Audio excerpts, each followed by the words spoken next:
Hello guys, हमारे channel पर आपका स्वागत है। अगर आपको वीडियोस पसंद आ रही हैं तो प्लीज़ लाइक करें, कमेंट करें और शेयर करें। अगर आपने चैनल को अभी तक सब्सक्राइब नहीं किया है तो प्लीज़ चैनल को सब्सक्राइब करें। कुछ देर तक आकाश गुलेरिया का इंतज़ार करते हुए नन्हा सा आर्यन वहीं सोफ़ा पर सर रख कर सो गया। रात के तकरीबन 11 बज चुके थे। जब आकाश गुलेरिया घर पहुंचा तो उसने देखा कि आर्यन बिना किसी सहारे के सोफा पर सर रख कर सो रहा था। आर्यन को इस तरह देखकर आकाश चौंक गया। गुलेरिया मैंसन का हॉल अपने आप में किसी बड़े बंगले से कम नहीं था। पूरे हॉल में अंधेरा था। बाहर से आ रही रोशनी में जब आकाश का ध्यान नन्हे से आर्यन पर पड़ा तब वो धीरे से सोफा के पास जाकर आर्यन के ठीक बगल में खड़ा हो गया।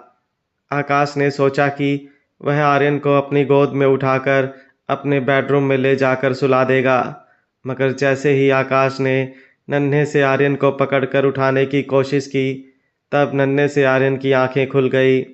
आकाश गुलेरिया को देखते ही आर्यन झटके से बोलने लगा, आकाश अंकल, कल मैं, रिया, मम्मा और डैड अम्यूज़मेंट पार्क जा रहे हैं।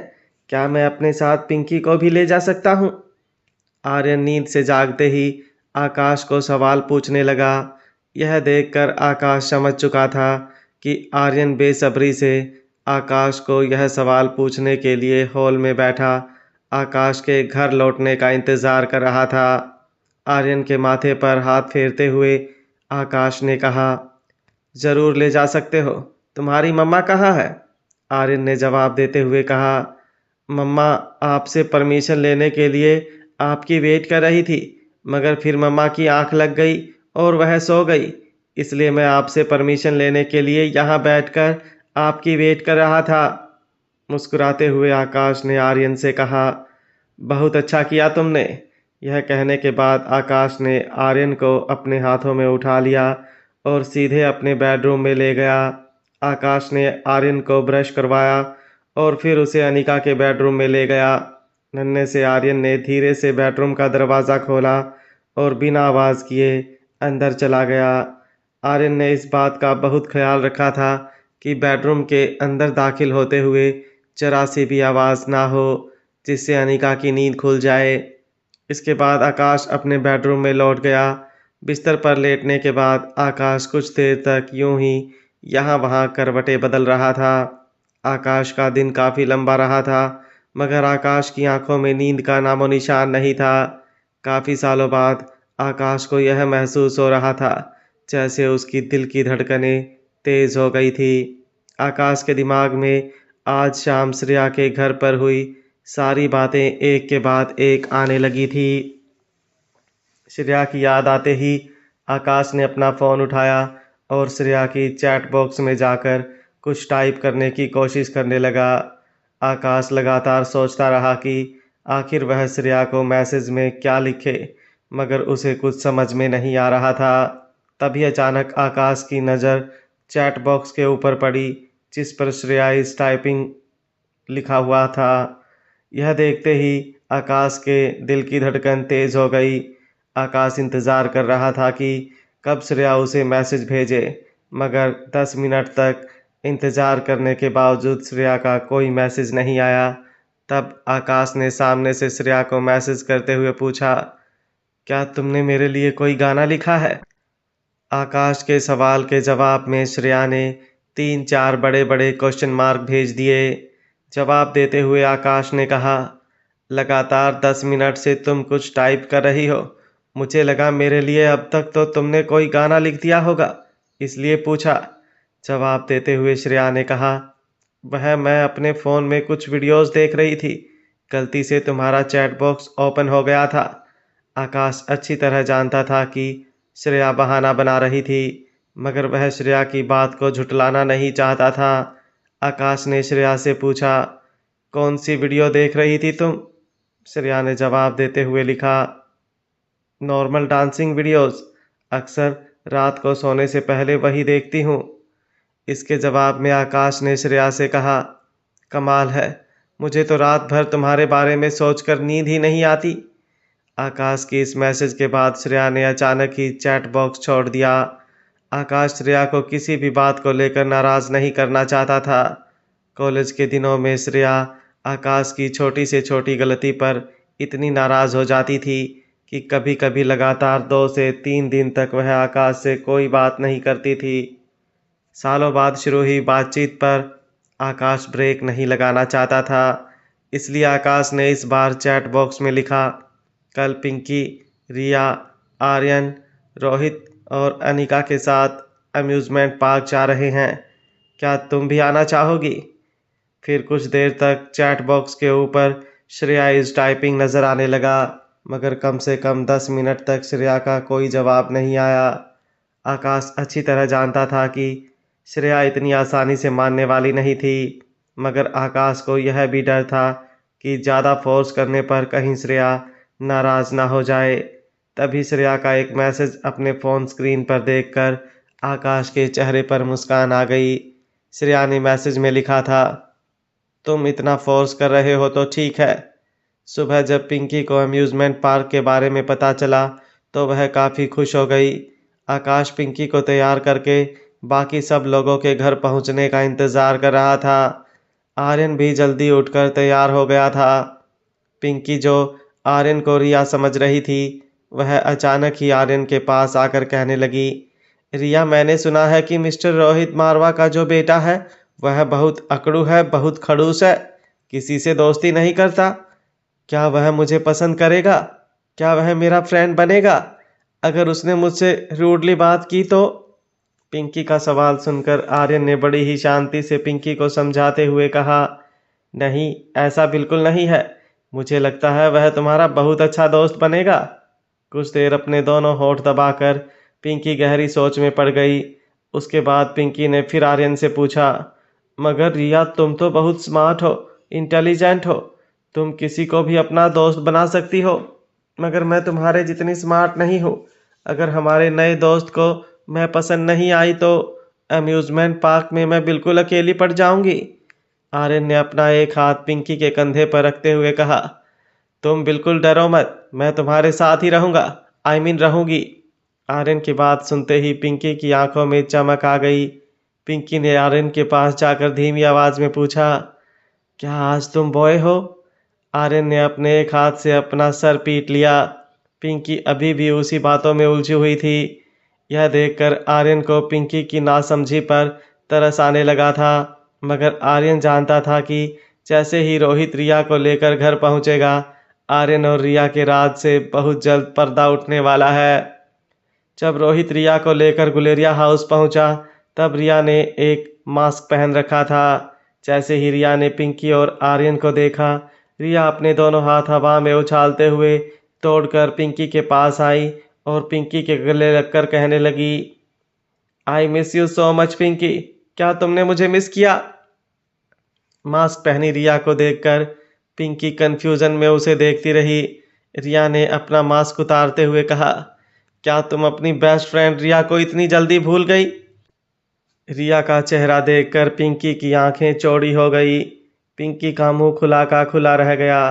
पिंकी को समझ नहीं आ रहा था कि अचानक ही उसके सामने किसने आईना रख दिया था। उसके ठीक सामने बिल्कुल एक जैसे दिखने वाली दो शक्ल मौजूद थी। धीरे धीरे पिंकी का शौक घबराहट में बदलने लगा था। पिंकी को अब दोनों चेहरों से डर लगने लगा था। तभी आर्यन ने पिंकी का एक हाथ पकड़कर कहा, डरो मत, हम ट्विंस हैं, बिल्कुल एक जैसे दिखते हैं। यह मेरी बहन है रिया, जो तुम्हारे साथ स्कूल में पढ़ती थी, और मैं आर्यन मारवा, रोहित मारवा का बेटा, हम दोनों जुड़वा हैं। पिंकी इतनी जल्दी सब कुछ समझने वाली नहीं थी। जब आर्यन और रिया ने धीरे धीरे पिंकी को सारी बातें समझाई, तब जाकर कहीं पिंकी को सारी बातें पता चली। पिंकी ने आर्यन और रिया की ओर इशारा करते हुए पूछा, इसका मतलब जब तुम बॉय बनते थे तब तुम रिया नहीं आर्यन थे, और जब तुम गर्ल होती थी तब तुम आर्यन नहीं रिया थी, मतलब दो अलग अलग लोग रिया बनकर स्कूल आते थे। पिंकी की यह बात सुनते ही आर्यन के चेहरे पर स्माइल आ गई। आखिरकार पिंकी इतनी समझदार हो गई थी कि इतनी कॉम्प्लिकेटेड बात उसकी समझ आ गई थी। सुबह के 11 बज चुके थे जब अपने बेडरूम में अनिका ने धीरे से अपनी आंखें खोली तो 1 सेकंड के लिए अनिका की सांसें अटक गई। अनिका के सिर के ऊपर अनिका को 4 चेहरे नजर आ रहे थे। अनिका के राइट में नन्ही सी रिया और आर्यन अनिका को देख रहे थे और लेफ्ट साइड से पिंकी और श्रेया अनिका को घूर घूर कर देख रहे थे। अनिका ने आंखों के इशारे से इन चारों को देखते हुए पूछा कि वह इस तरह अनिका को क्यों घूर रहे थे। तब धीमी आवाज में नन्ही सी रिया ने कहा, मम्मा, हम आपके जागने का इंतजार कर रहे थे। आज हम सबको अम्यूजमेंट पार्क जाना है। यह बात सुनते ही अनिका झटके से अपने बिस्तर पर बैठ गई। जब उसने घड़ी की ओर देखा तब अनिका को इस बात का एहसास हुआ कि सुबह के 11 बज चुके थे। अनिका ने अपना एक हाथ अपने सर पर मारते हुए श्रेया से कहा, अरे कितनी देर हो गई, तुमने मुझे पहले क्यों नहीं जगाया। आर्यन ने इस बात का जवाब देते हुए कहा, मॉम, हमें पता है कि आपके लिए आपकी नींद कितनी ज़रूरी है। अगर हम अम्यूज़मेंट पार्क में कुछ वक्त कम गुजारेंगे तो कोई प्रॉब्लम नहीं होगी, मगर अगर आपकी नींद पूरी नहीं हुई तो आपकी हेल्थ को प्रॉब्लम ज़रूर हो सकती है। इसलिए हमने सोचा कि यहीं बैठकर आपका जागने का इंतज़ार करें। अनिका जल्दी से उठकर शावर लेने चली गई। जब अनिका तैयार होकर वॉशरूम से बाहर आई तब अनिका ने देखा कि श्रेया बच्चों के साथ बालकनी में खड़ी बातें कर रही थी। श्रेया खास तौर से पिंकी को देखकर कुछ जोक सुना रही थी। पिंकी को भी श्रेया की बातें सुनकर बहुत मज़ा आ रहा था।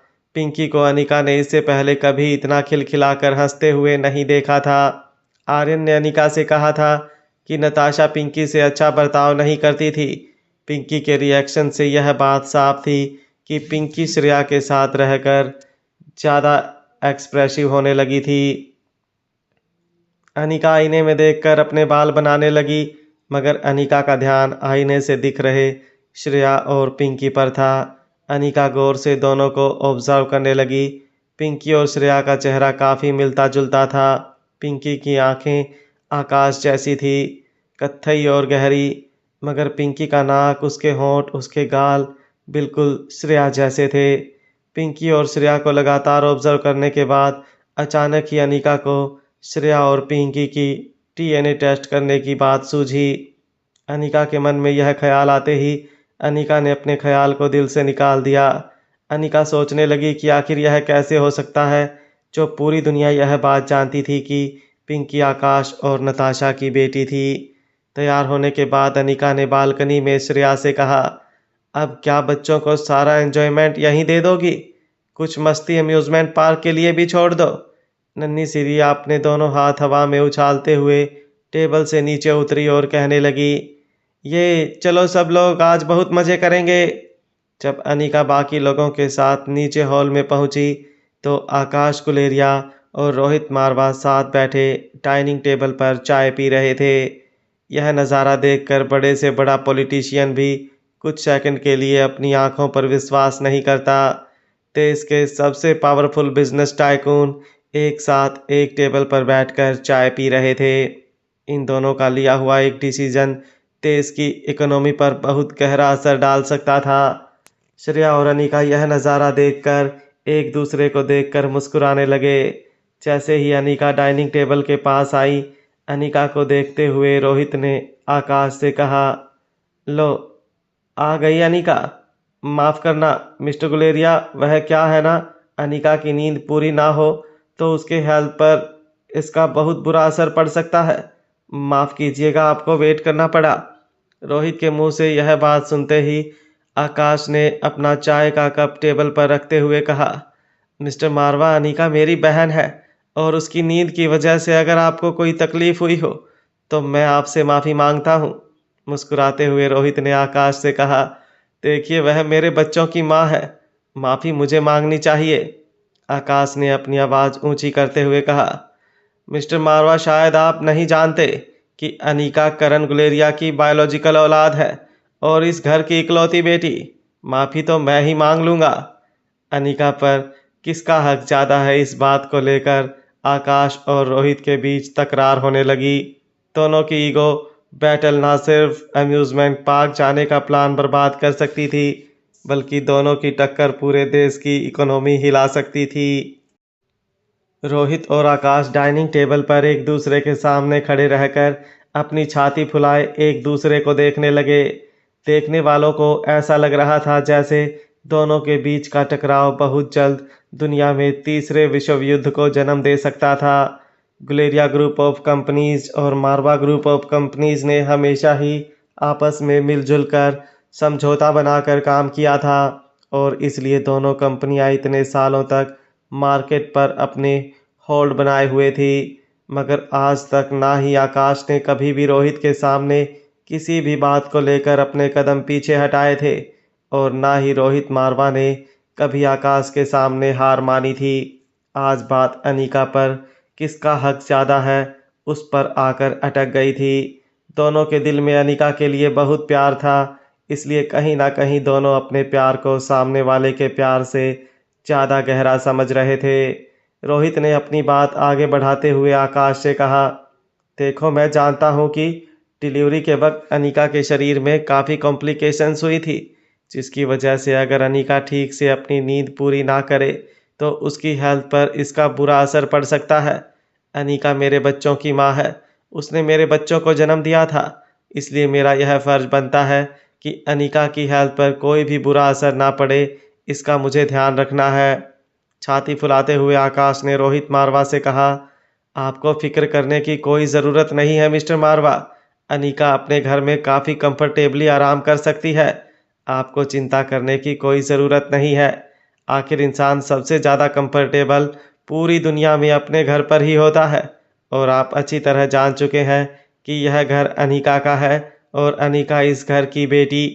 आकाश बार बार रोहित को यह याद दिलाना चाहता था कि अनीका गुलेरिया हाउस में महफूज थी और गुलेरिया हाउस ही अनीका का असली घर था।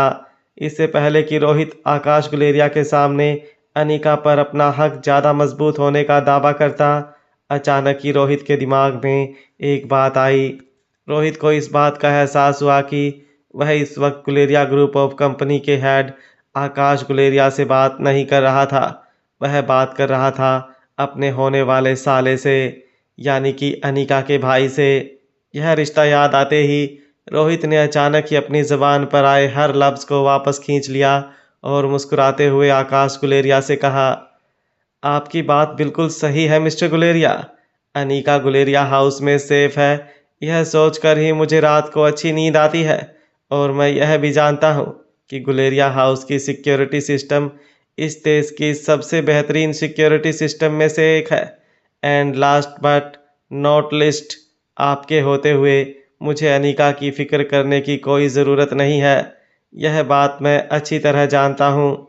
रोहित के मुंह से यह सारी बातें सुनकर आकाश का सीना गर्व से चौड़ा हो गया। इतने सालों में पहली बार उसे यह महसूस हो रहा था कि उसने मारवा ग्रुप ऑफ कंपनीज के हेड रोहित मारवा पर जीत हासिल की थी। वहाँ रोहित मारवा ने यह सब कुछ इसलिए कहा था क्योंकि वह आकाश गुलेरिया के साथ अपने संबंध बिगाड़कर अपनी और अनीका की शादी में किसी भी तरह की प्रॉब्लम खड़ी करना नहीं चाहता था। स्टेयरकेस के पास खड़ी अनीका अच्छी तरह यह बात समझ चुकी थी कि रोहित ने आकाश के सामने अपने कदम पीछे क्यों हटाए थे। यहाँ अनीका के अलावा कोई और लड़की होती तो रोहित मारवा का यह चाक देखकर जरूर इम्प्रेस हुई होती, मगर अनीका सबसे अलग थी। रोहित की इस हरकत पर भी अनीका को रोहित पर प्यार नहीं आया था, बल्कि अनीका को रोहित की बिजनेस स्ट्रेटजी की सूझबूझ पर दाद देने का मन हो रहा था। अनीका ने आमने सामने खड़े आकाश और रोहित के पास आकर पूछा, कहीं मेरी नींद की वजह से आप दोनों को बहुत ज़्यादा इंतज़ार तो नहीं करना पड़ा? रोहित और आकाश दोनों लगभग एक साथ बोल पड़े, नहीं नहीं, बिल्कुल नहीं। इनफैक्ट हमें मौका मिला कि हम एक दूसरे को बेहतर जान सकें। यह बात कहने के बाद रोहित और आकाश एक दूसरे के सामने देखकर मुस्कुराने लगे। जब आकाश की नज़र अनीका के ठीक पीछे खड़ी श्रेया पर पड़ी तो अचानक ही आकाश की फूली हुई छाती बैठ गई। आकाश ने एक हाथ ऊपर करते हुए श्रेया को धीमी आवाज़ में हाय कहा। आकाश को देखकर ऐसा लग रहा था जैसे वह अपने गले से ज़ोर से आवाज़ निकालना चाहता था, मगर श्रेया को देखते ही आकाश की आवाज़ अचानक बैठ गई। आकाश का रिएक्शन देखकर अनीका अपनी स्माइल कंट्रोल नहीं कर पाई उसने अपने एक हाथ से अपनी स्माइल छुपाते हुए श्रेया से कहा, मेरे ख्याल से अब हमें चलना चाहिए। इसके बाद अनिका रिया और आर्यन को लेकर रोहित के साथ गुलेरिया हाउस से बाहर निकलने लगी। रोहित एक छोटी सी लग्जरियस कैरावैन लेकर आया था जिसमें 7-8 लोग आसानी से बड़ी ही कंफर्टेबली ट्रैवल कर सकें। कैरावैन में चढ़ने से पहले अनिका ने जब मुड़कर पीछे देखा तो आकाश अपने हाथों में पिंकी को लिए श्रेया के साथ चलकर आ रहा था।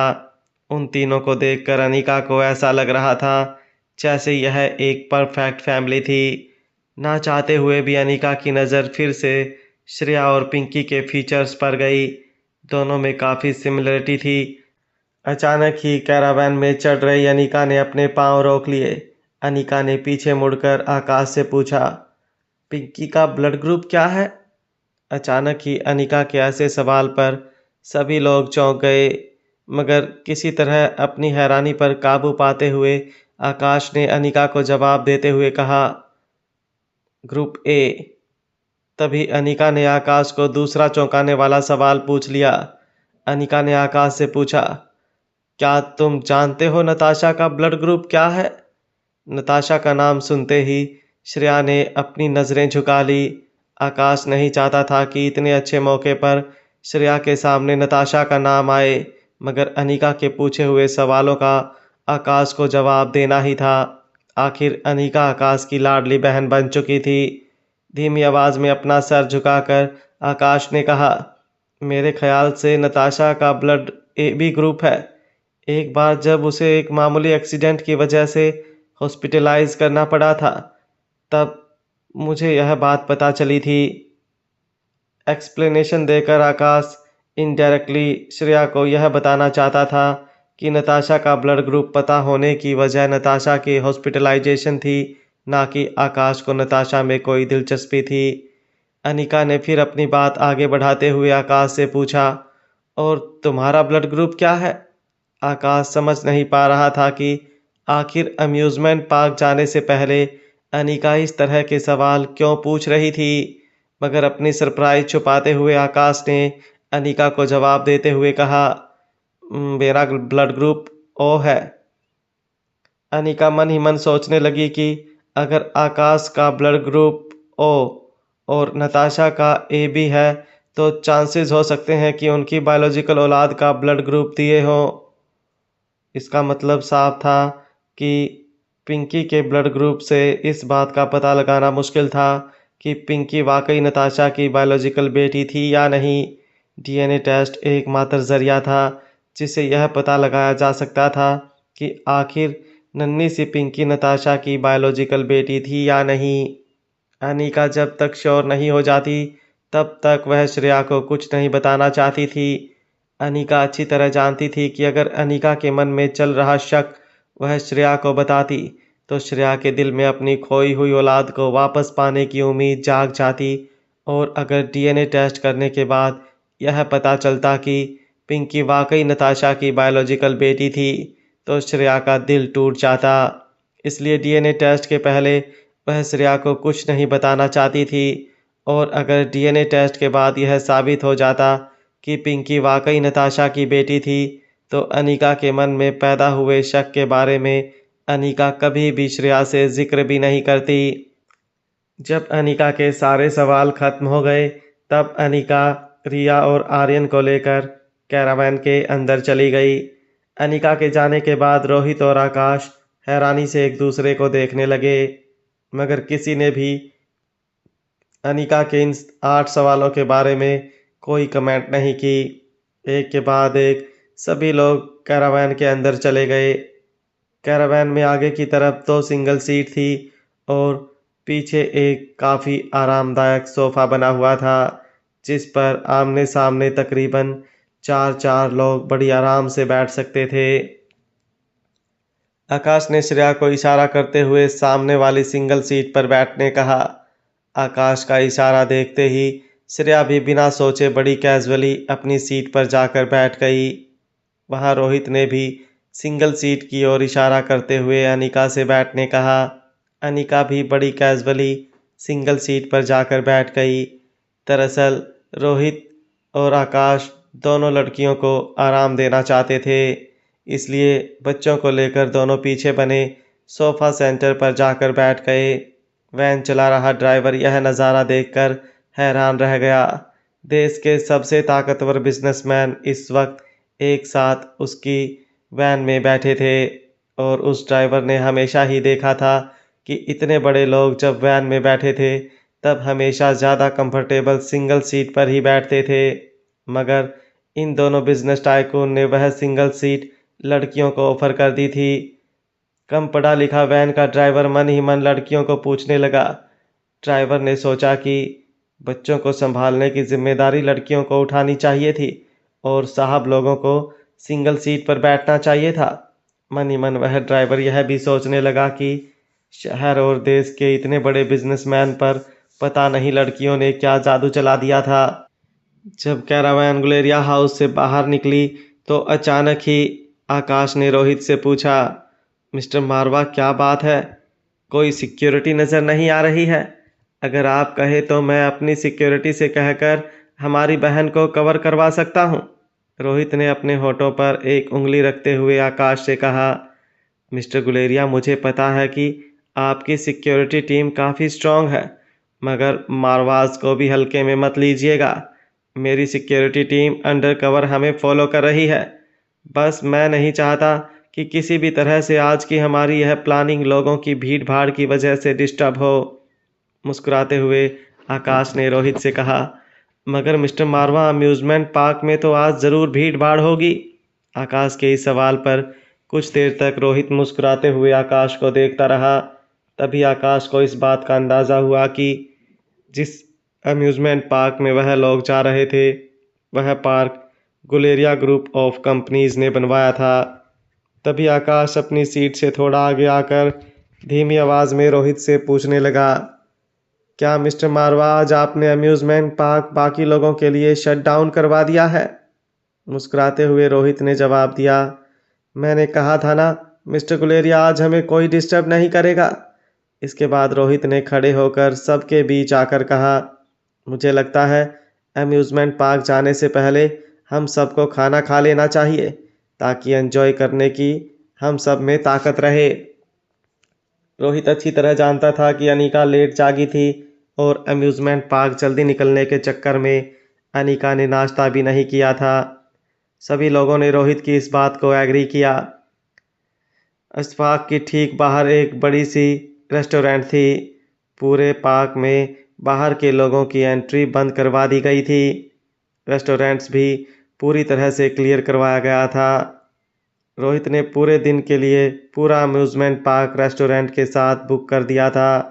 रेस्टोरेंट में जब सब लोग डाइनिंग टेबल पर बैठे तब एक के बाद एक वेटर गर्मा गर्म फ्रेश बनाई हुई रेसिपी एक के बाद एक लाकर टेबल पर रखने लगे। अनीका को ज़ोरों की भूख लगी थी, इसलिए अनीका ने पहले ही अपनी प्लेट में अपना मनपसंद खाना ले लिया और बड़े बड़े निवाले बनाकर खाने लगी। रोहित ने अनीका को रोकते हुए कहा, आराम से खाओ वरना बच्चे तुम्हें देखेंगे तो इसी तरह खाना सीख जाएंगे। अनीका को रोहित का टोकना अच्छा नहीं लगा था, मगर रोहित की बात में सच्चाई थी। कुछ ही देर में खाना खाने के बाद पूरी टीम सिक्योरिटी चेक से होते हुए अम्यूज़मेंट पार्क के अंदर दाखिल हुई। सारे बच्चे इस पूरे के पूरे पार्क को अपने लिए बुक देखकर खुशी से नाचने लगे। पिंकी को खुश देखकर श्रेया के चेहरे पर भी स्माइल आ गई। पिंकी को नोटिस करते हुए अनीका ने श्रेया को देख लिया था। तभी अचानक एक बात अनीका के दिमाग में बिजली की तरह चमकी। अनीका ने आर्यन का हाथ पकड़ा और बाकी सबसे दूर ले जाकर आर्यन से कहने लगी, क्या तुम किसी को बिना पता चले मेरे लिए उसका सैंपल ला सकते हो? नन्हा सा आर्यन शौक होकर अपनी मॉम को देखने लगा। आर्यन बड़ी बड़ी आंखों से हैरान होकर अनीका को देखता रहा। पिंकी की डीएनए टेस्ट के लिए अनीका को सैंपल चाहिए थे, मगर अनीका भूल चुकी थी कि चाहे आर्यन अपनी उम्र के बच्चों से काफ़ी ज़्यादा तेज़ था, मगर अभी आर्यन सिर्फ 6 साल का था। डीएनए टेस्ट के लिए सैंपल कैसे कलेक्ट किए जाते हैं यह बात नन्हा सा आर्यन नहीं जानता था। जब अनीका को यह बात रियलाइज़ हुई तब अनीका ने आर्यन से कहा, मॉम तुम्हें एक मिशन सौंप रही है, तुम्हें किसी भी तरह से उस मिशन को पूरा करना होगा। जब अनिका ने आर्यन को समझाया कि उसे किस तरह से पिंकी के पास से उसका डीएनए सैंपल कलेक्ट करना है, तो आर्यन काफ़ी ज़्यादा हैरान हो गया। मगर आर्यन जानता था कि अगर उसकी मॉम ने उसे कोई मिशन दिया है तो ज़रूर उसके पीछे कोई मकसद होगा। इसलिए बिना अनिका को किसी भी तरह का सवाल किए आर्यन ने अनिका से कहा, ओके मॉम, मौका मिलते ही मैं यह काम कर दूंगा। अम्यूज़मेंट पार्क के अंदर दाखिल होने के बाद अनिका एक के बाद एक एडवेंचरस राइड्स में बैठने लगी। नन्ही सी रिया और आर्यन भी अनिका के साथ राइड्स एंजॉय करने लगे। रोलर कोस्टर, थंडरस्टॉर्म जैसी खतरनाक एडवेंचरस राइड्स को देखकर नन्ही सी पिंकी और श्रेया डर गए थे। अनिका और श्रेया की चॉइसेस राइड के मामले में काफ़ी अलग अलग थी। जो राइड्स अनिका को पसंद आती थी वह ज़्यादातर काफ़ी एडवेंचरस होती थी और श्रेया को ऐसी राइड्स में बैठने से काफ़ी डर लगता था। नन्ही सी पिंकी भी ऐसी राइड्स में बैठना नहीं चाहती थी। अनिका और श्रेया की अलग अलग पसंद को देखते हुए पूरी टीम दो हिस्सों में बंट गई। आकाश श्रेया और पिंकी के साथ श्रेया की पसंद की राइड्स एंजॉय करने चला गया। रोहित और अनिका आर्यन और रिया के साथ अनिका की पसंद की राइड्स एंजॉय करने लगे। जब आकाश श्रेया और पिंकी के साथ अम्यूज़मेंट पार्क में चक्कर लगा रहा था तब आकाश की नज़रें पूरी तरह से श्रेया पर टिकी हुई थी। श्रेया नन्ही सी पिंकी को अम्यूज़मेंट पार्क में बने अलग अलग कार्टून्स दिखा रही थी। श्रेया ने एक बड़ा ही खूबसूरत सा मैरी गो राउंड देखा जिस पर घोड़ों के आकार में काफ़ी सारी सीट्स बनी थी। श्रेया को मैरी गो राउंड में बैठना बहुत पसंद था, मगर इससे पहले कि श्रेया मैरी गो राउंड की ओर इशारा करती, नन्ही सी पिंकी ने मैरी गो राउंड की ओर इशारा करते हुए कहा, श्रेया टीचर, क्या हम उस मैरी गो राउंड में बैठ सकते हैं? पिंकी की बात सुनते ही श्रेया ने पिंकी को अपने हाथों में उठा लिया और गाल पर चूमते हुए कहा, मैं भी अभी वही कहने वाली थी, चलो चलें। मैरी गो राउंड के अंदर पहुंचते ही श्रेया ने बड़े ही ध्यान से एक घोड़े पर नन्ही सी पिंकी को बैठाया। अम्यूज़मेंट पार्क के स्टाफ ने पिंकी की सीट बेल्ट लगाकर उसे एक बार अच्छी तरह चेक किया।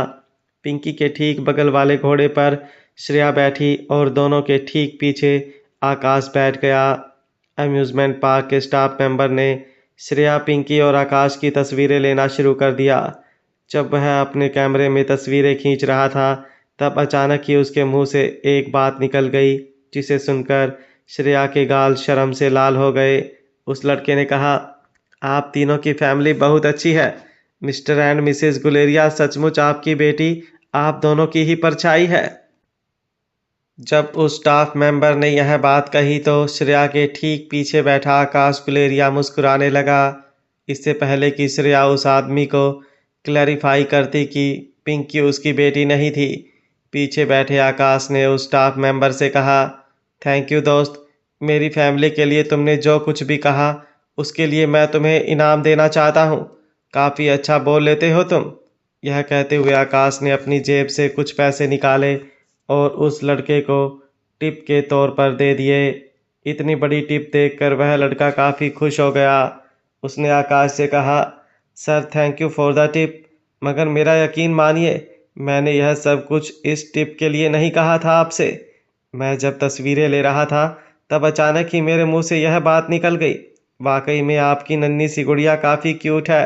बिल्कुल आप दोनों के सारे फीचर्स मिले हैं आपकी बेटी को। God bless your family. उस लड़के की बातें आकाश को बहुत अच्छी लग रही थी और उस लड़के की बातें सुनकर श्रेया के गाल शर्म से लाल हो रहे थे। धीरे धीरे मैरी गो राउंड शुरू हुआ। नन्ही सी पिंकी और श्रेया ने मैरी गो राउंड की राइड काफ़ी एंजॉय की। दोनों को एक साथ मुस्कुराते हुए देखकर आकाश को लग रहा था जैसे यह उसकी ज़िंदगी का सबसे हसीन लम्हा था। देखते ही देखते शाम हो गई। जैसे ही आसमान में अंधेरा छाने लगा पूरी टीम फिर से एक जगह पर इकट्ठा हुई। अम्यूज़मेंट पार्क के बीचों बीच एक आर्टिफिशियल तालाब बनाया गया था जिसमें डॉल्फिन्स और सफ़ेद बड़े बड़े स्वैन तैरते हुए दिखाई दे रहे थे। पूरे तालाब को बड़ी खूबसूरती से लाइटिंग के ज़रिए सजाया गया था। जैसे ही आकाश और रोहित बाकी लोगों को लेकर तालाब के किनारे पहुँचे। अम्यूज़मेंट पार्क का स्टाफ वहीं तालाब के किनारे सबके लिए डिनर सर्व करने लगे। डिनर के बाद अचानक ही आर्यन ने रिया और पिंकी को आसमान में इशारा करके कुछ दिखाया। जब सबकी नज़र आसमान में गई तो एक के बाद एक आतिशबाजियां आसमान में दिखाई देने लगी। बच्चों को आतिशबाजी देखकर बहुत मज़ा आने लगा था। तीनों बच्चे आसमान में आतिशबाजी देखकर तालाब के किनारे आवाज़ करते हुए यहाँ वहाँ दौड़ने लगे। बच्चों को इतना खुश देखकर अनिका के पूरे दिन की थकान उतर गई। जब अनिका 6 साल बाद मनाली वापस लौटी थी तब उसने कभी यह सोचा नहीं था कि इस तरह उसके दोनों बच्चे एक साथ एंजॉय करते हुए उसे दिखाई देंगे। अनिका के लिए यह सपने जैसा लगने वाला सच उसकी ज़िंदगी का सबसे खूबसूरत पल था। बच्चों को यहाँ वहाँ दौड़ता हुआ देखकर आकाश और श्रेया भी बच्चों को संभालने के लिए तालाब के किनारे की ओर चले गए। बच्चों को खेलता हुआ देखकर श्रेया भी तालाब के किनारे खड़ी होकर आसमान में हो रही आतिशबाजियों को देखने लगी। तालाब के ऊपर से धीमी और ठंडी हवा श्रेया के चेहरे पर महसूस होने लगी थी। तभी अचानक श्रेया को एहसास हुआ कि उसके हाथों को आकाश ने थाम रखा था। आकाश के छूते ही श्रेया के पूरे शरीर में जैसे करंट दौड़ने लगा था। बड़ी बड़ी आंखों से श्रेया आकाश को बस देखती रही। तभी आर्यन ने मुड़कर श्रेया और आकाश को अपना हाथ थामे एक दूसरे की आंखों में आंखें डालकर देखते हुए नोटिस किया। आर्यन ने उन दोनों के पास आकर बड़ी इनोसेंटली पूछा, श्रेया मौसी, क्या मुझे आपको मामी कहकर बुलाना होगा? आर्यन का इनोसेंट सवाल सुनते ही श्रेया ने झटके से अपना हाथ आकाश के हाथों से छुड़ा लिया। नन्ही सी पिंकी दौड़कर आर्यन के पास आई और आर्यन का हाथ पकड़कर उसे कहने लगी, चलो यहाँ से, अगर टीचर नाराज हो गई तो फिर कभी हमारे साथ बाहर नहीं आएंगी। नन्ही सी पिंकी आर्यन को खींचकर अपने साथ ले गई। आतिशबाजियों के खत्म होने के बाद पूरी टीम अम्यूज़मेंट पार्क से बाहर निकल गई। श्रेया का घर गुलेरिया हाउस और मारवा हाउस के रास्ते में नहीं पड़ता था, इसलिए यह डिसाइड हुआ कि आकाश श्रेया को ड्रॉप करने श्रेया के साथ जाएगा और रोहित बाकी लोगों को लेकर गुलेरिया हाउस उन्हें ड्रॉप करते हुए मारवा हाउस चला जाएगा। रोहित बच्चों के साथ कैरावैन में बैठने लगा। आकाश के साथ कार की तरफ आगे बढ़ रही श्रेया को अचानक आवाज़ देकर अनिका ने रुकने कहा। श्रेया मुड़कर हैरानी से अनिका को देखने लगी। तभी अनिका ने अपनी बाहें फैलाकर श्रेया से कहा, अरे जाने से पहले मुझे एक हग तो देती जाओ। अनिका की रिक्वेस्ट सुनकर श्रेया को अनिका के इस बिहेवियर पर काफ़ी हैरानी होने लगी। अनिका की हरकत देखकर श्रेया शॉक हो गई थी। अनिका हमेशा ही इमोशनलेस रहती थी, कभी भी ज़्यादा एक्साइटमेंट नहीं दिखाती थी। इनफैक्ट काफ़ी सालों बाद जब श्रेया पहली बार दिल्ली में अनिका से मिली थी तब भी अनिका ने श्रेया का वेलकम बड़े ठंडे इमोशन के साथ किया था। श्रेया ने अनिका से कहा, तुम्हारी तबीयत तो ठीक है ना, आज हो क्या गया है तुम्हें? जब अनिका ने नोटिस किया कि श्रेया आगे नहीं बढ़ रही थी तो अनिका खुद ही श्रेया के पास जाकर खड़ी हो गई और फिर अपनी दोनों बाहें फैलाकर अनिका ने श्रेया को अपनी बाहों में भर लिया। एक टाइट हग देते हुए अनिका ने श्रेया से कहा, अरे भाई, तुम मेरी दोस्त हो और दोस्त होने के नाते शायद यह हमारी आखिरी हग हो सकती है। इसके बाद जब हम एक दूसरे के गले मिलेंगे तब शायद मैं तुम्हारी ननद बन जाऊं। अनिका की कमेंट सुनते ही श्रेया ने अनिका को ज़ोर से धकेलकर अपने से अलग कर दिया। जैसे ही श्रेया ने अनिका को धक्का दिया, श्रेया के सर से कुछ बाल अनिका की अंगूठी में उलझकर टूट गए। श्रेया को अपने सर में हल्का सा दर्द महसूस होने लगा। वह गुस्से से अपने सामने खड़ी अनिका को देखने लगी। अनिका ने अपने दोनों हाथ हवा में उछालकर श्रेया से कहा, सॉरी, मगर इसमें मेरी कोई गलती नहीं है। तुम ही ने मुझे धक्का दिया और 2 बाल टूटने से तुम टकली नहीं हो जाओगी। श्रेया ने जवाब देते हुए कहा, अगर टकली हो भी जाऊं तो तुमसे तो ज़्यादा खूबसूरत लगूंगी। अनिका ने अपने दोनों होंठ दबाते हुए आकाश की ओर देखकर कहा, एक्चुअली यह सवाल तो तुम्हें आकाश से करना चाहिए, तो चलो तुम्हें यह मौका भी दिया जाता है। अभी यहाँ से तुम्हारा घर काफ़ी दूर है, रास्ता बड़ा लंबा है। तुम्हारे मन में जो भी सवाल आ रहे हों उनका जवाब आकाश तुम्हें रास्ते में दे देगा। श्रेया ने अपने हाथों की मुट्ठी भींचते हुए अनिका की ओर देखकर कहा, आज क्या अम्यूजमेंट पार्क में तुमने शराब पी ली थी? यह किस तरह की बातें करने लगी हो तुम?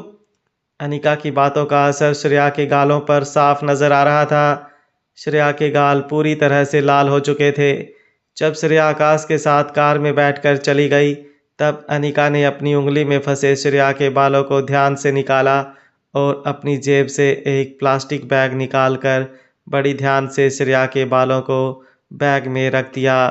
जब अनिका मुड़कर कैरावैन के अंदर जाने लगी, तब वैन के दरवाजे पर खड़ा रोहित अनिका को बड़े ही ध्यान से देख रहा था। जैसे ही अनिका वैन में चढ़ने के लिए रोहित के पास आई, रोहित ने अनिका से पूछा, काफ़ी लकी है तुम्हारी दोस्त श्रेया, कम से कम तुम उसे प्यार से गले तो लगा लेती हो, वरना मुझे तो तुम्हारे चेहरे पर गुस्से के अलावा कोई एक्सप्रेशन याद नहीं। रोहित की बात का पलट कर जवाब देते हुए अनिका ने कहा, मिस्टर मारवा, किस्मत को कोसने से अच्छा होगा आप अपनी हरकतों पर ज़्यादा ध्यान दें। यह कहकर अनिका वैन के अंदर चली गई और अपनी पहले वाली सिंगल सीट पर जाकर बैठ गई। रोहित भी अनिका के ठीक सामने जिस सीट पर श्रेया बैठी थी, उसी सिंगल सीट पर जाकर बैठ गया। बच्चे पीछे बने सोफा पर बैठकर पूरे दिन में अम्यूज़मेंट पार्क में की गई एंजॉयमेंट की बातें कर रहे थे। अनिका ने तभी मुड़कर आर्यन को देखा। आर्यन अनिका का इशारा अच्छी तरह समझ चुका था। आर्यन ने रिया और पिंकी से कहा, चलो जब तक हम घर पहुँचे हम एक गेम खेलते हैं। इस बात पर खुश होते हुए रिया ने अपना गेमिंग टैबलेट निकाला और सोफा के सामने बने टीपॉय पर रख दिया। आर्यन ने अपने सर पर हाथ मारते हुए रिया से कहा, रिया, गेम सिर्फ टैबलेट में नहीं खेली जाती, हम रियल गेम्स भी खेल सकते हैं। आर्यन की बात पर रिया और पिंकी दोनों क्यूरियस होकर आर्यन को देखने लगे। तभी आर्यन ने अपनी बात आगे बढ़ाते हुए कहा, चलो मैं डॉक्टर बन जाता हूँ और तुम दोनों मेरी पेशेंट्स बन जाओ। रिया ने आर्यन के इस सजेशन पर मुंह बनाकर कहा, तुम तो अभी भी छोटे बच्चे की गेम्स खेल रहे हो, अरे अब बड़े हो चुके हो, ऐसी गेम्स खेलना बंद करो।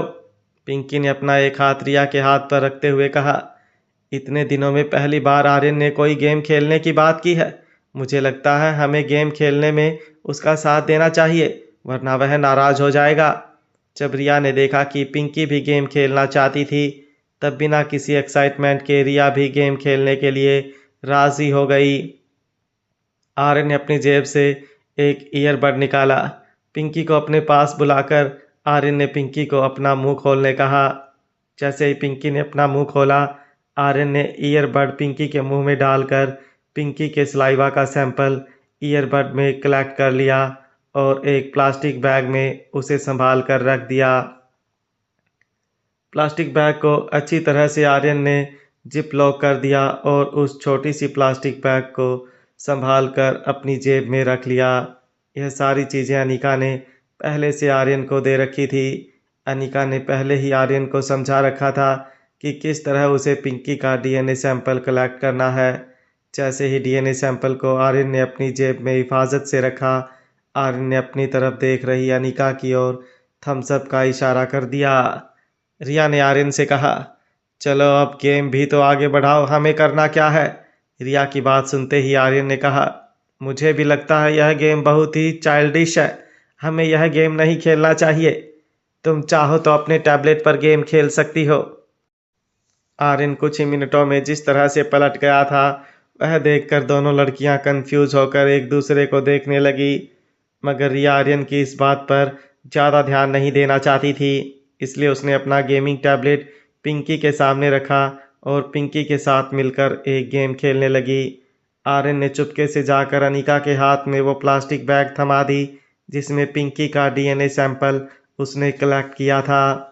अनिका ने भी चुपके से वह सैंपल उसके हाथ से लेकर अपनी बैग में रख दिया और आर्यन को थम्स अप का इशारा कर दिया।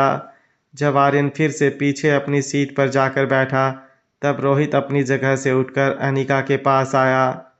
रोहित ने अपना एक हाथ अनिका की सीट के ऊपर टिका दिया और झुककर धीमी आवाज में अनिका से पूछने लगा, क्या तुम्हें शक है कि पिंकी श्रेया की बेटी है?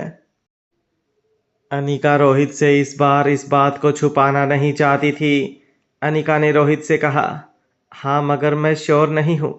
रोहित ने अपनी कमर सीधी करते हुए अनिका से कहा।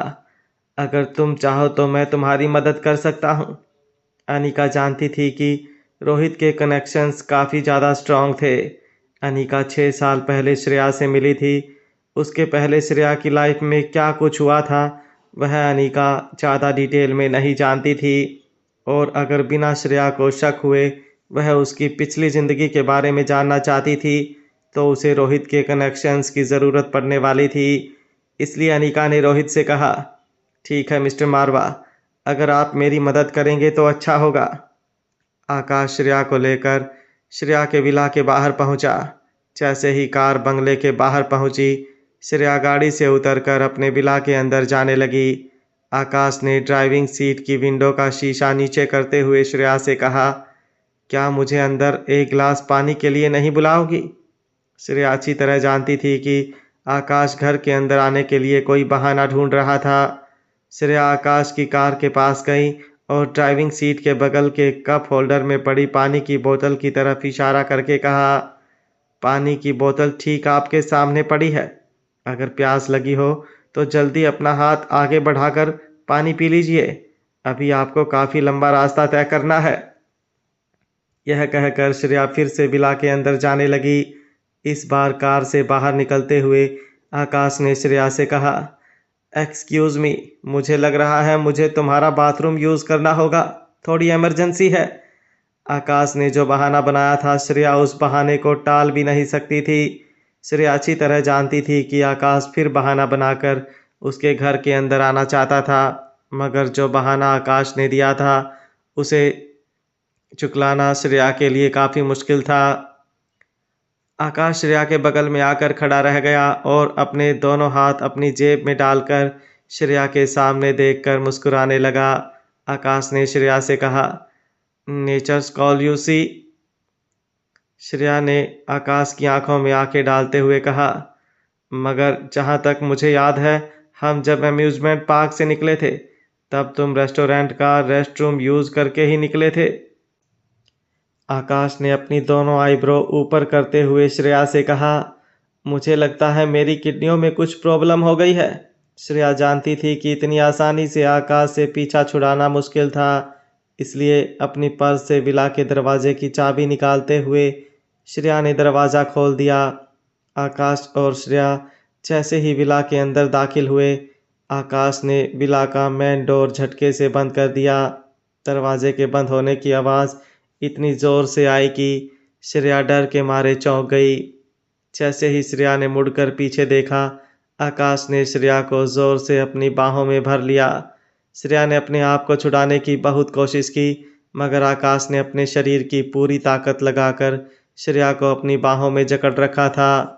कुछ देर तक श्रेया आकाश की बाहों में झटपटाती रही, मगर उसके बाद श्रेया ने अपने आप को आकाश से अलग करने की सारी कोशिशें बंद कर दी। आकाश श्रेया के चेहरे के बिल्कुल करीब अपना चेहरा ले आया। दोनों की सांसें एक दूसरे की सांसों में मिलने लगी थी।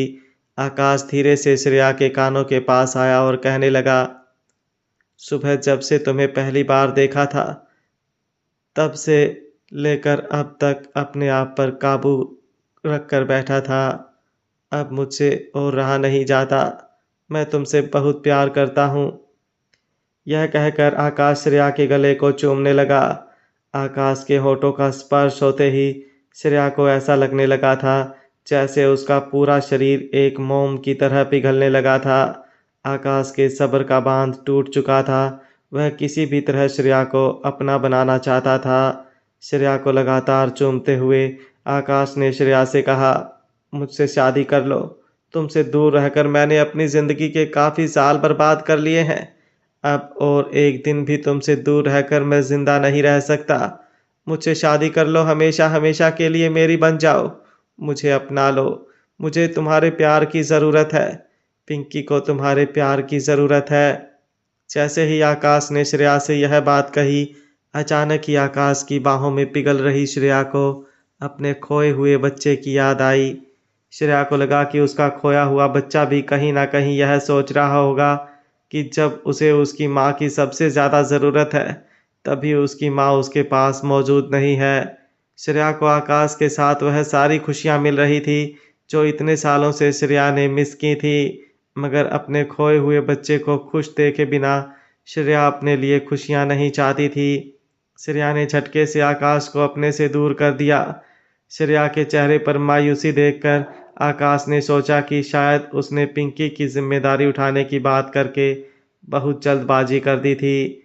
श्रेया के एक्सप्रेशंस देखकर आकाश को लगा कि शायद श्रेया पिंकी की सौतेली माँ बनकर पिंकी की जिम्मेदारी उठाने को तैयार नहीं थी, मगर आकाश ये भी जानता था कि वक्त के साथ श्रेया पिंकी के साथ भी ज़रूर इमोशनली जुड़ जाएगी।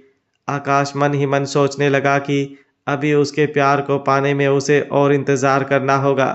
जहाँ 6 साल उसने श्रेया के लिए इंतज़ार किया था, वहाँ कुछ महीने और सही। आकाश निराश और हताश श्रेया को अकेला छोड़कर विला से बाहर चला गया। जब श्रेया ने आकाश की कार को जाते हुए देखा, तब श्रेया को इस बात का एहसास हुआ कि शायद आकाश को यह लग रहा होगा कि श्रेया को पिंकी की जिम्मेदारी उठाना पसंद नहीं था, मगर श्रेया के दिल में कोई और बात चल रही थी। श्रेया आखिर अपने दिल की बात आकाश को बताती। गुलेरिया हाउस पहुंचने के बाद वैन से उतरकर रोहित रिया को लेकर अपनी कार की ओर जाने लगा और अनीका पिंकी और आर्यन को लेकर गुलेरिया हाउस के अंदर जाने लगी। तभी अचानक रिया ने पीछे से अनीका को आवाज़ लगाते हुए कहा, आई विल मिस यू मामा। रिया की आवाज़ सुनते ही अनीका तेज़ी से रिया के पास गई और रिया को गले लगाकर अनीका ने रिया के गालों को चूमना शुरू कर दिया। अपनी मम्मा का प्यार देखते हुए नन्ही सी रिया ने अनीका से कहा, मुझे डैड के घर पर काफ़ी मज़ा आता है।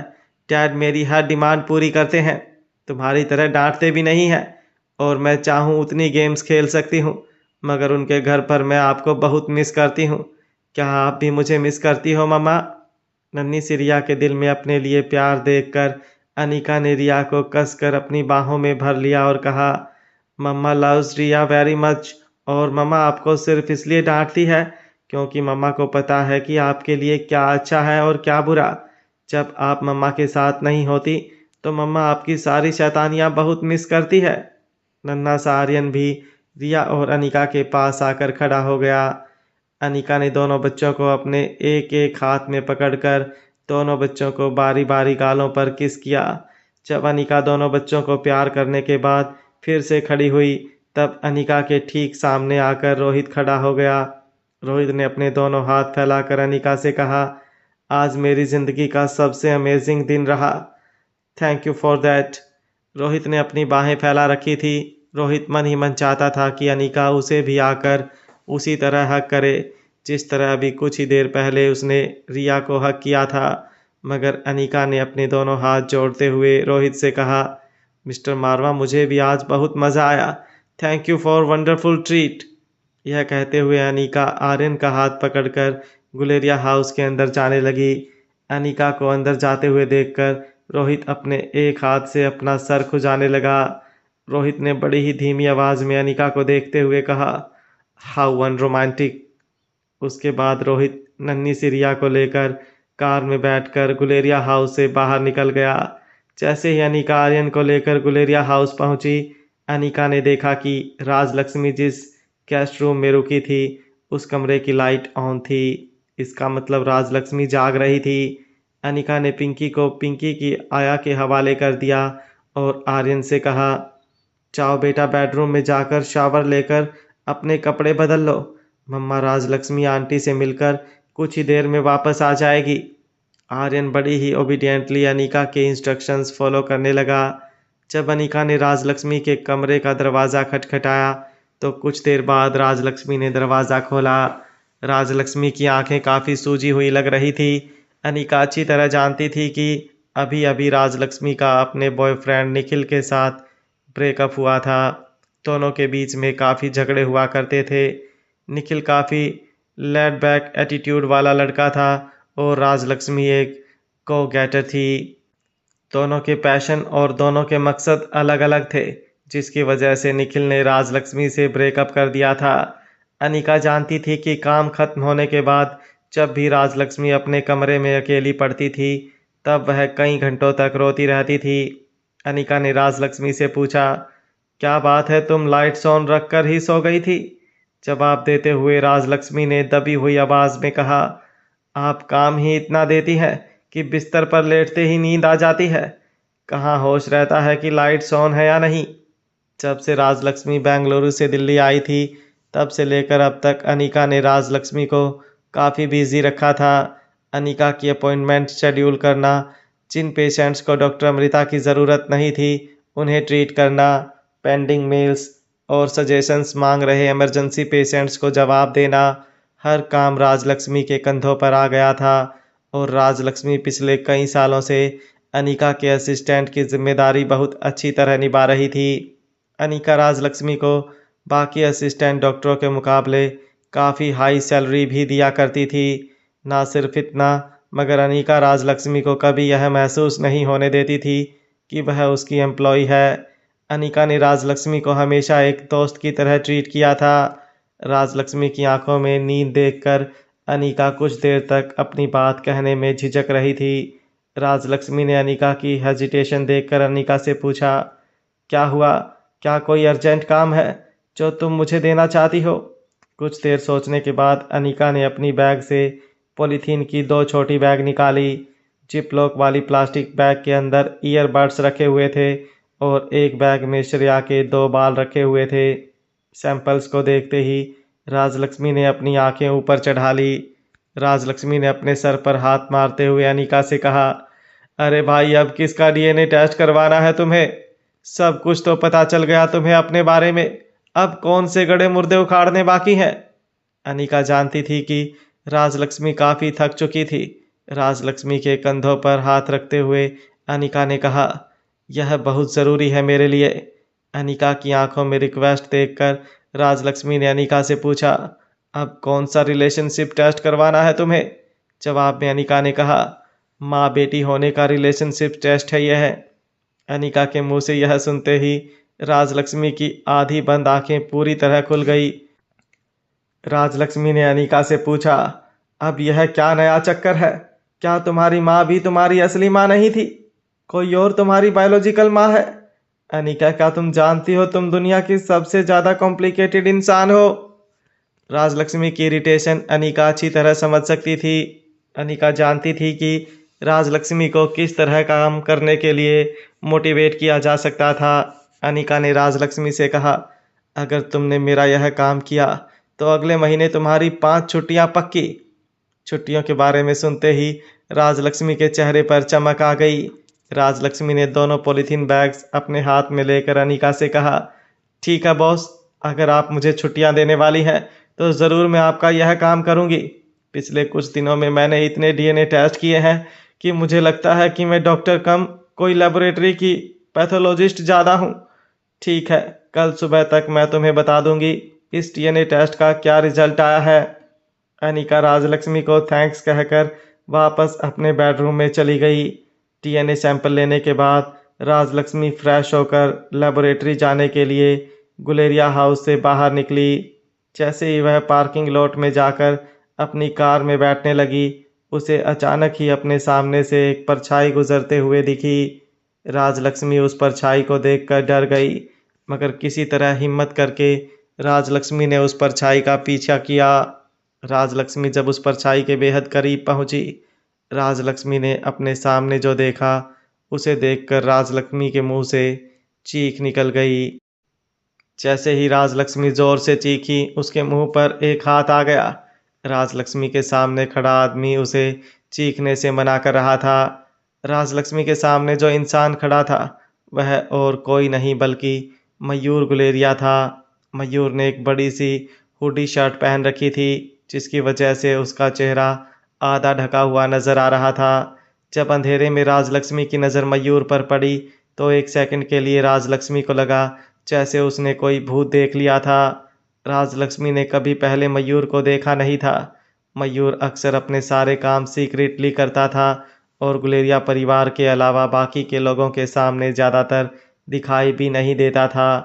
जब से करण गुलेरिया ने मयूर को अनिका की सेफ्टी की जिम्मेदारी सौंपी थी, तब से मयूर अनिका की सेफ्टी को लेकर एक्स्ट्रा अलर्ट हो गया था और इसलिए रात को भी गुलेरिया हाउस के बाहर मयूर दुश्मनों पर नज़र बनाए हुए था। राजलक्ष्मी ने झटके से उसका हाथ अपने मुंह से हटाते हुए कहा, क्या तुम कोई चोर हो? यहाँ चोरी करने आए हो? इससे पहले कि मयूर राजलक्ष्मी की बात का जवाब देता, राजलक्ष्मी ने अपनी पर्स से फ़ोन निकाला। इससे पहले कि राजलक्ष्मी पुलिस को कॉल लगाती, मयूर ने राजलक्ष्मी का फ़ोन छीनते हुए कहा, अरे नहीं, मैं क्या तुम्हें कोई चोर दिखाई देता हूँ? राजलक्ष्मी ने नोटिस किया था कि मयूर ने उसके पास से उसका फ़ोन छीन लिया था। घबराकर राजलक्ष्मी ने अपने कदम पीछे लिए और मयूर से कहा, इसका मतलब तुम कोई बहुत बड़े क्रिमिनल हो। मुझे तो लगता है कि गुलेरिया परिवार के दुश्मनों ने तुम्हें यहाँ भेजा है। देखो, मुझे कमज़ोर मत समझना, मैं पेशे से एक डॉक्टर हूँ, मगर कुंफू कराटे अच्छी तरह जानती हूँ। अगर तुमने इस घर में किसी को नुकसान पहुँचाने की कोशिश की तो याद रखना, मैं तुम्हें छोड़ूंगी नहीं। मयूर राजलक्ष्मी की बातें सुनकर न सिर्फ हैरान हो रहा था, मगर मयूर को राजलक्ष्मी की बहादुरी पर ताज्जुब भी होने लगा था। मयूर गुलेरिया, जो अपने आप को दिल्ली में दीदी और डिफेंडिंग चैंपियन के बाद सबसे ताकतवर फाइटर समझता था, उसने राजलक्ष्मी की ओर देखकर चुटकी बजाते हुए कहा, मेरे साथ फाइटिंग की बात मत करना, वरना बहुत पछताओगे। राजलक्ष्मी ने भी पलटकर जवाब देते हुए कहा, पछतावा तो तुम्हें होना चाहिए, अच्छे भले दिखते हो, हाथ पांव सलामत है तुम्हारे, फिर इस तरह के काम क्यों करते हो? शक्ल तो अच्छी दे रखी है भगवान ने, अगर ट्राई करो तो छोटी मोटी मॉडलिंग भी कर सकते हो। इस तरह पैसे वालों के घर में घुसकर लूटपाट करने की क्या ज़रूरत है तुम्हें? राजलक्ष्मी का एक्सप्लेनेशन सुनकर मयूर को अपनी सफाई देने के लिए शब्द नहीं मिल रहे थे। मयूर बस अपने दोनों हाथ हवा में उछालकर हैरानी से राजलक्ष्मी को देखता रहा। राजलक्ष्मी ने अपनी बात आगे बढ़ाते हुए कहा, देखो, तुम यह सब काम करना छोड़ दो। अगर तुम्हें पैसे चाहिए तो हर महीने मैं तुम्हें पॉकेट मनी दे दिया करूंगी, जब तक तुम कोई ढंग का काम नहीं ढूंढ लेते। जब राजलक्ष्मी ने मयूर से यह कहा तो मयूर से रहा नहीं गया। मयूर ने कहा, वाह मैडम, तुमने मुझे समझ क्या रखा है? तुम जानती हो मेरे पास कितना पैसा है? मयूर गुलेरिया की बात काटते हुए राजलक्ष्मी ने कहा, ज़रूर बहुत होगा। अमीर घरों में डाका डालने जो जाते हो, पैसा तो ज़रूर बनाया होगा तुमने, मगर ऐसा पैसा किस काम का जो तुम्हें समाज में इज्जत भी ना दिला पाए। देखो, मैंने तुमसे कहा ना, मैं एक डॉक्टर हूँ, बहुत सारे रिहैबिलिटेशन सेंटर के साथ कांटेक्ट में रहती हूँ, जो तुम्हारी तरह रास्ते से भटके हुए लड़कों को दोबारा समाज में अपना नाम बनाने के लिए उनकी मदद करती है। मयूर शौक होकर कहने लगा, देखो मैडम, तुम तमीज़ से बात करो, मुझे इस तरह की मदद की कोई ज़रूरत नहीं है। मगर राजलक्ष्मी ने मयूर की बातों को इग्नोर करते हुए कहा, देखो, मैं तुम्हें अपना कार्ड देती हूँ, तुम मुझे कभी भी कांटेक्ट कर सकते हो, मैं ज़रूर तुम्हारी मदद करूँगी। जैसे ही राजलक्ष्मी ने अपनी पर्स से अपना विजिटिंग कार्ड निकाल कर मयूर को ऑफ़र किया, मगर जब राजलक्ष्मी ने अपनी नज़रें उठाकर देखा तो उसकी आंखों के सामने से मयूर गायब हो चुका था। राजलक्ष्मी शौक होकर गुलेरिया हाउस के पार्किंग लॉट में यहाँ वहाँ देखने लगी। उसे समझ नहीं आ रहा था कि आखिर कुछ ही सेकंड में मयूर उसकी आंखों के सामने से गायब कैसे हो गया था। राजलक्ष्मी के मन में एक बार फिर ख्याल आया कि अभी अभी जो लड़का पार्किंग लॉट में उसे मिला था, वह सचमुच कोई इंसान था या कोई भूत जो पलक झपकते ही गायब हो गया। अनिका जब अपने बेडरूम में सोने की तैयारी कर रही थी, तब राजलक्ष्मी ने अनिका को मैसेज करके बताया कि अनिका को आज रात अलर्ट रहना होगा, क्योंकि गुलेरिया हाउस में एक चोर घुस आया है। राजलक्ष्मी ने मैसेज में यह भी लिखा था कि अगर वह घुसपैठिया पकड़ा जाए तो उसे पुलिस के हवाले मत करना, काफ़ी अच्छे खानदान का लड़का लगता है वो, उसे सही रास्ते पर लाने के लिए राजलक्ष्मी उसकी मदद करेगी। यह मैसेज पढ़कर अनिका मन ही मन हंसने लगी। अनिका अच्छी तरह जानती थी कि गुलेरिया हाउस की सिक्योरिटी बहुत ज़्यादा टाइट थी। बिना इजाज़त किसी भी घुसपैठिए का गुलेरिया हाउस में दाखिल होना नामुमकिन था। अनिका जानती थी कि राजलक्ष्मी जिस घुसपैठिए के बारे में बात कर रही थी, वह और कोई नहीं बल्कि मयूर गुलेरिया था। तभी अनिका के बेडरूम के दरवाजे पर किसी ने धीरे से नॉक किया। जब अनिका ने दरवाज़ा खोला तो हुड्डी को घूंघट की तरह पहने हुए मयूर गुलेरिया अनिका के बेडरूम के बाहर खड़ा था। जैसे ही अनिका ने दरवाज़ा खोला, मयूर गुलेरिया ने अपने चेहरे से अपना हुडी हटाया और धीमी आवाज़ में अनिका से कहने लगा, चलो हमें चैंपियनशिप अरीना पहुंचना है। मयूर की बात सुनकर अनिका हैरान रह गई। अनिका ने मयूर से कहा, मगर मैंने कल खुद ऑर्गेनाइजिंग टीम से बात की थी, मुझे एक दिन की छुट्टी चाहिए। आज हम कोई मैच नहीं खेलने वाले थे क्योंकि मुझे बच्चों के साथ अम्यूज़मेंट पार्क जाना था। फिर अचानक उन्होंने हमारी मैच कैसे रख ली। यहाँ वहाँ देखते हुए मयूर ने अनिका से कहा, चैंपियनशिप अरीना हमें मैच खेलने नहीं जाना बल्कि किसी की मैच देखने जाना है। मयूर की बात सुनकर अनिका चौंक गई। अपनी बात आगे बढ़ाते हुए मयूर ने कहा, आज विक्रम की टीम की मैच है, हमें कल उनके साथ फाइट करनी है, तो आज हमें उनकी फाइट को ऑब्जर्व करना बहुत ज़रूरी है। दुश्मन के साथ अगर लड़ना है तो उसकी कमज़ोरी और उसकी ताकत दोनों के बारे में अच्छी तरह जान लेना बहुत ज़रूरी होता है। यह बात मुझे ब्रह्मपुत्र एकेडमी की दीदी को बताने की ज़रूरत नहीं है। अनिका ने मयूर के कंधे पर हाथ रखते हुए कहा, तुमने बिल्कुल सही कहा, बिल्कुल सही जा रहे हो। अपनी आइडल दीदी के मुंह से अपने लिए तारीफ सुनकर मयूर का सीना गर्व से चौड़ा हो गया। अनिका ने अपनी बात आगे बढ़ाते हुए मयूर से कहा, तो एक काम करो, आज तुम जाकर विक्रम की टीम की फाइट ऑब्जर्व करो, मुझे बाद में डिटेल्स बता देना, इस वक्त मुझे सोना है। अनिका की बात सुनकर इस बार मयूर गहरी सोच में पड़ गया। अनिका कल रात को भी जल्दी सोई थी, आज देर से जागी थी और अब फिर जल्दी सोने जा रही थी। मयूर के लिए यह समझना मुश्किल हो गया था कि इतनी बड़ी जीनियस डॉक्टर एक चैंपियन फाइटर इतनी सुस्त और आलसी कैसे हो सकती थी। मगर अनिका के सामने यह सारी बातें करने की हिम्मत मयूर में नहीं थी, इसलिए अनिका की बात मानते हुए मयूर अकेला ही चैंपियनशिप अरीना जाने के लिए गुलेरिया हाउस से निकल गया। जब मयूर चैंपियनशिप अरीना पहुंचा तो लैला और उसके साथी अपनी फाइट खत्म करके विक्रम और उसके साथियों की फाइट देखने के लिए रिंग के आसपास जमा हुए थे।